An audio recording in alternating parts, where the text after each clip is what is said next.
Okay, everybody, I am so thrilled today because I am joined by JP Karliak, aka Morph and X-Men 97. We're talking spoilers for episode 9, so make sure you watch that wild episode first. JP, how you doing today? Well, since you mentioned episode 9, scarred, traumatized. Oh, yeah, absolutely. Totally traumatized. I mean, that whole episode, my throat was in my stomach. That was insane. But I have to address what's on my mind because I keep thinking about it because it was so amazing was Morph becoming the Hulk. So we get the Morph Smash, which I don't think no one predicted in the whole world. Uh, how did you keep this in so long, like not spilling the beans? That had to be torture, right?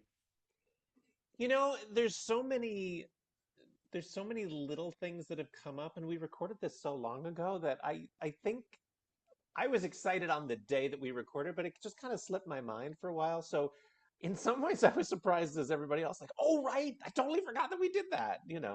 And obviously when you see it animated and you see like the pair up with Jean's powers as well, like it is so much more impressive than just when we were recording it in the booth. So yeah, I loved it.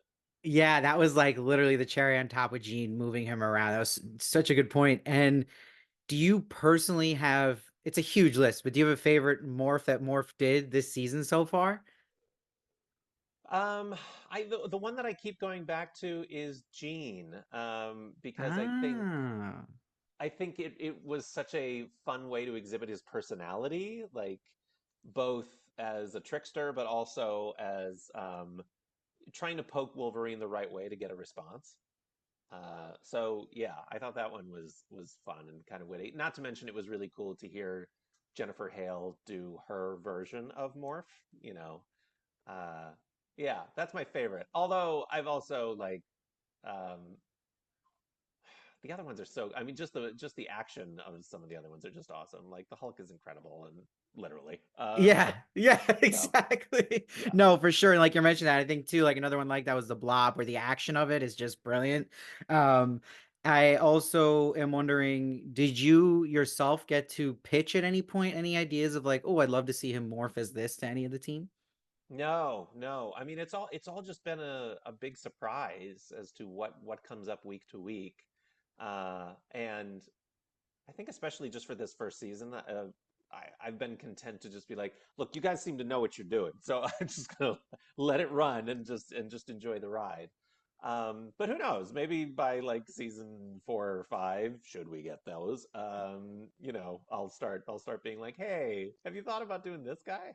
Yeah, no, I like that. So whoever they tell you to morph, you morph. I like it. And another huge thing that happened in this episode 9 is Rogue referring to morph as them. And with Cyclops earlier in the season, he does say they, but it was a little harder to catch. I didn't even catch it the first time, to be honest. So this scene with Rogue, though, how important is a scene like that just for the community, for the world? Like, what is your opinion on that?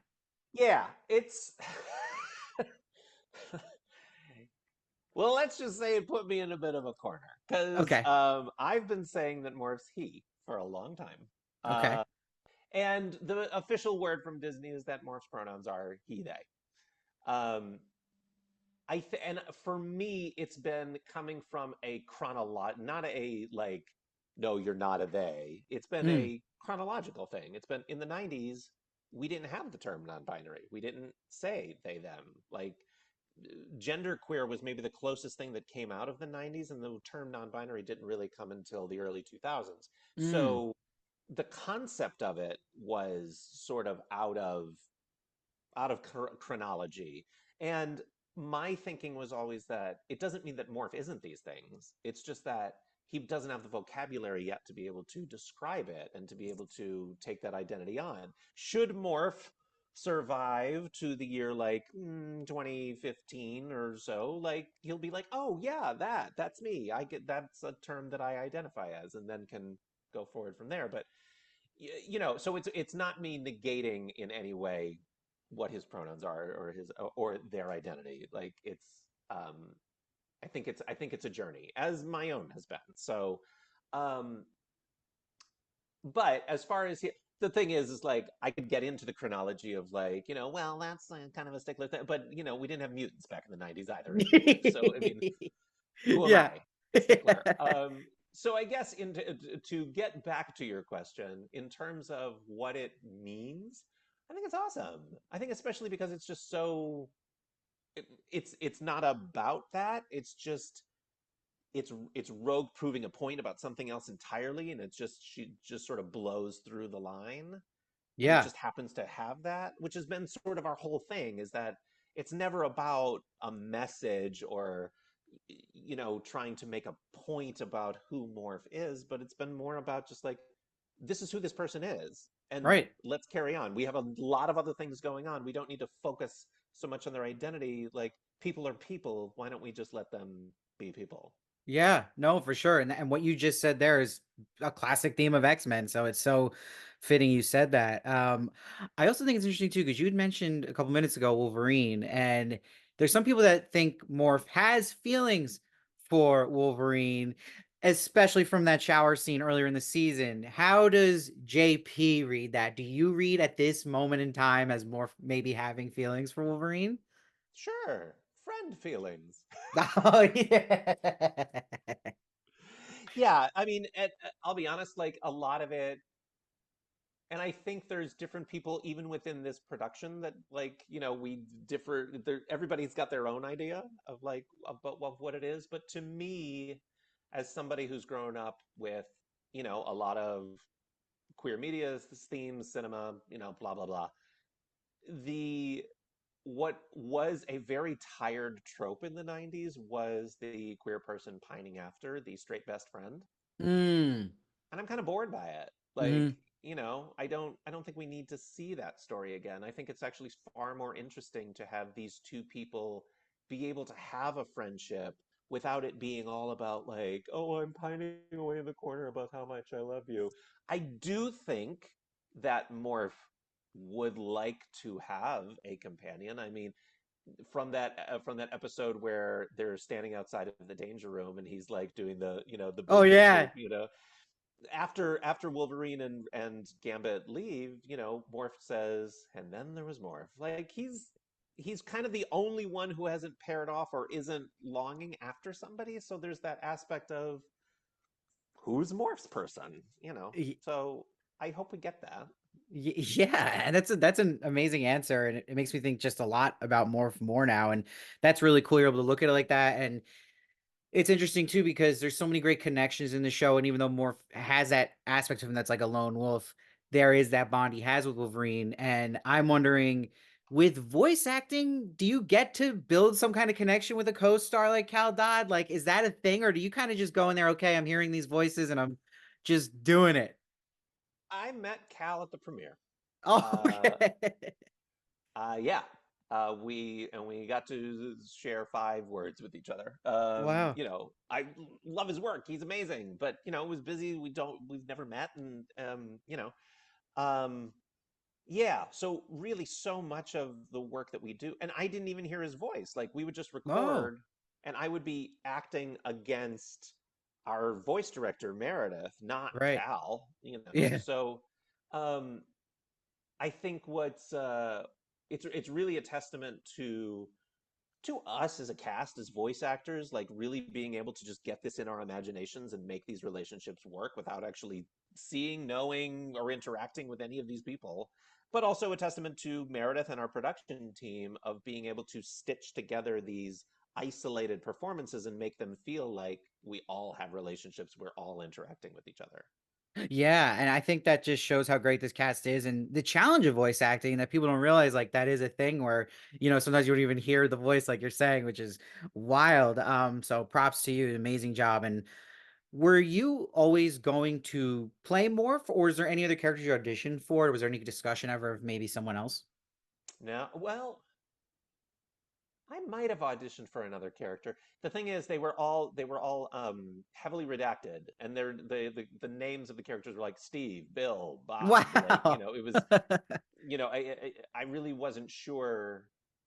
You could kind of guess who some of them were, but I really don't remember who else I might have auditioned for Magneto, Ooh, okay. or maybe Professor X or something like that. Because I certainly don't have Cajun in my back pocket, so that wasn't that. And uh, yeah. So I don't know. I might have, but I do know that when I saw the sides for Morph, especially he was described accurately as the character is now as being non-binary, and and I read that and I was like, ooh, interested, and called up Meredith, the voice director, and was like, "Is this what I think it is?" And she's like, "Mm-hmm." I'm like, "Oh, okay, oh, Mm. cool, cool, cool, cool, cool." So I knew what I was getting into that for that character, and that was the one that I was most excited about. Oh, that's great. And it's just like destiny. It's awesome. And is there a freedom with this character of Morph not having like this huge comic like lore attached to him? Maybe is there like less pressure in a sense where you don't have to deal with like that kind of thing? That makes Yeah, I mean, sense. no, for sure. I mean, I've played a lot of legacy characters in my career, and there are the occasions where they really want you to hew very close to the performance that came before. Like when I played Boss Baby, they wanted a very, very exact match. So Mm. a lot of our early sessions were really just trying to tweak into getting as close to Alec Baldwin as we could. With this, I mean, Rubin obviously, sorry, Ron Rubin obviously did a wonderful job with the Yep. original performance, but he was in far fewer episodes than some of the other casts, so there Mm. wasn't that association as like it has to be exactly that voice like you would with Storm. Like Right. people have a Right. very strong association with her voice. They wanted the laugh. The laugh was definitely something they wanted. The Oh but yeah. but other than that, it was pretty loose, and I feel like because this was such a grounded show, by comparison, I we kind of moved away from doing a character voice and was just, I mean, this is Morph, like this, he sounds like this, Right. because there's so many other things going on. He's got a gray face, he's a shapeshifter, there's all this stuff going on. I didn't need there wasn't this need to have an added layer on top of that. I could just be me. Yeah, and that's cool. And I noticed that when you're talking, it is Morph, but that also that laugh is incredible, and you nail it. That was one of the first things that just I noticed in that first episode. And um, I wonder too, because like you said, the original Morph's only in a couple episodes, literally. So like that popularity of the character now, did you expect that? Because even on my account, when I post anything related to Morph, it does the best. So is that something you expected? And how does that make you feel that so many people are just embracing this character now? I mean, you never really know. I mean, especially because I feel like all of the characters are written so well, um, that you don't know who's going to hit. I mean, if anything, there might have just been the expectation that it's just going to be, Wolverine and Storm, and like Yeah, that's right. it. Like, Right, and then right. everything else just feels like an oh, cool. Yeah. So I think what has been really awesome is that. The cast and the LA based cast, the new people, we all have a text chain, and we all chit chat, and um yeah, for us it's just kind of mind blowing how each of us is getting our own corner of love, which has just been really cool. Especially as each episode might have a little bit of focus on one person or the other. It's been great. Yeah, for sure. And that's what's great about this show is yeah, everyone's getting a little love and fans are loving it all. So I have a question for you too. So for if they ever did a live action version of Morph, how do you think it could be pulled off? Would it be like a CGI face with your voice on it, maybe? Or do you see an actor, you doing it, anything? How could you envision it? I don't know. I mean, Rebecca Romaine did Mystique, and was in the full makeup and then just CGI shapeshifting. So it probably could be that. I mean, not to overly compare him to the other gray-headed noseless person, but Voldemort was practical makeup with just a little bit of Yeah. CGI. So Yeah. Would you so do it? if they asked, what am I going to say? No, of course do it. But it's a little intimidating. Yeah. I don't. I I came into my own doing improv and theater, and then came into voiceover. I've done like this much on camera, but hey, if they want me to do it, sure, Oh, do I it. would love that. Okay, and that's exciting. And then also, before I let you go, we got the big finales next week. So, can it possibly like top these last two episodes? And are you like kind of mentally preparing for maybe the come down from the week to week high of X-Men 97. Like, 'cause I'm not prepared for that. Yeah, no, I am gonna miss it for sure. But I feel like, at least for the cast, we're just getting started. I mean, Mm. we're just getting started in terms of, starting to do conventions and appearances and everything, which most of us hasn't been a thing for us. For the original cast, I mean, for them it's old hat. They've been doing it for a long time, but for us, a lot of us are very new to that type of thing. So it feels like the X-Men train is really just leaving the station. And also, we're still in production on seasons 2 and 3, so there's always a little bit of it going around. But as far as being a fan and getting my fix week to week, yeah, I'm gonna miss it.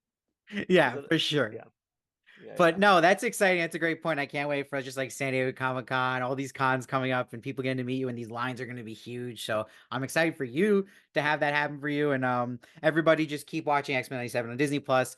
Every Wednesday finales next week. Just keep watching JP kill it as Morph. JP, thanks so much for joining me today and hope to talk again in the future. yeah. Thanks so much. Appreciate it.